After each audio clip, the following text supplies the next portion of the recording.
Are you ever lonely? And if the answer is yes, you are not alone.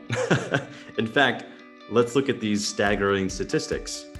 61% of American adults report they are lonely, a 7% increase since 2018. 50% of people in 1985 said they had a close friend at work. By 2004, less than a third did. And lastly, 75% of people say they feel more socially isolated since the outbreak of the pandemic. I don't think that last statistic would surprise any of us, but nonetheless, these give us some interesting data points to launch us into our conversation today around loneliness and belonging. So here is the overview and payoff of our time together today. Today's workers are lonelier than ever before, and it's resulting in a disengaged, disloyal, and disenchanted workforce. But today you'll discover why this is happening and some simple yet very mighty solutions to lessen loneliness and increase belonging, engagement, and performance at work. This is the summary where you and I are headed to today. Here's a quick overview of the agenda for our time together. We're going to first center on loneliness and belonging. We're going to look at the causes, the impact, the significance, so that we all have a better understanding of what's at the root of all this. Then once we have a better understanding there, we're going to identify how to spot loneliness in ourselves or potentially others. And then I'm going to give you some specific strategies to lessen loneliness and boost belonging. And then at the end, we'll wrap up, recap, we'll do some Q&A, and we'll also be doing a competition for you to win a copy of my latest book, which is called The Generation Z Guide. Spoiler alert, Generation Z is the loneliest generation of any generation, which is why I'm so passionate about this very topic. So here's our first poll. Simply is, where are you today? Of course, we're all virtual. So where in the world is everyone coming from? I'm gonna be playing along as well.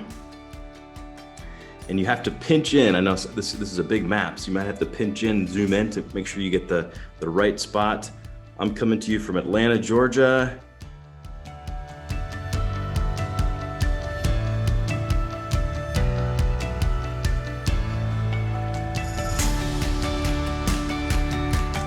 Non-lonely workers are more dependable, they're productive, they're loyal, they're focused, they're confident. Being excluded is felt the same as being physically hit or physically hurt.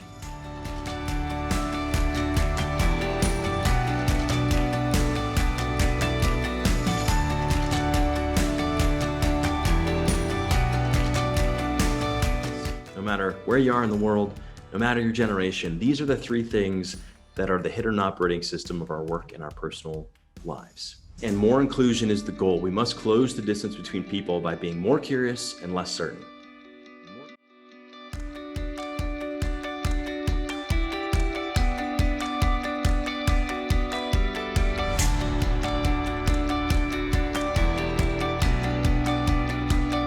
But we have to now go in the opposite direction of our instincts, which is away from people, and thus loneliness ensues.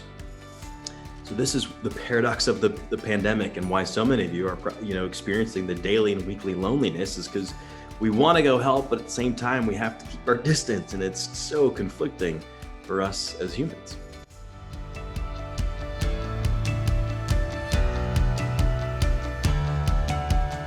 Most people wrongly predict that engaging with others won't be pleasant. But our brain misleads us, and we have to follow the science. Brief human interactions are the burst of air we need for our well-being tires. So let me give you another good example here of how we can focus on others, and that is to identify the beneficiaries of your labor. So what do I mean by that? Connecting the work activity to the person who directly benefits from the work that we do, it creates more engagement, motivation, it lessens loneliness.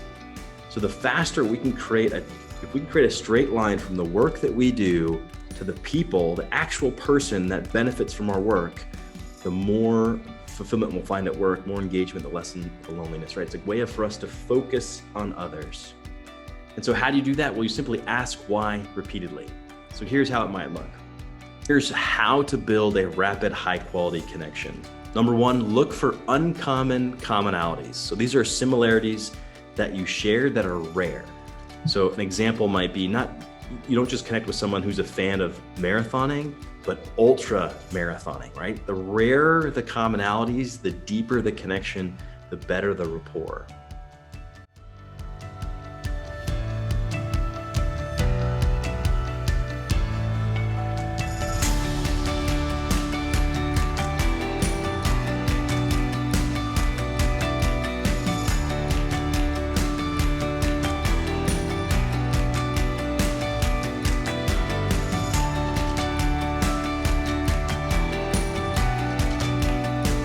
So if you want to make the world less lonely, we have to wield our attention well.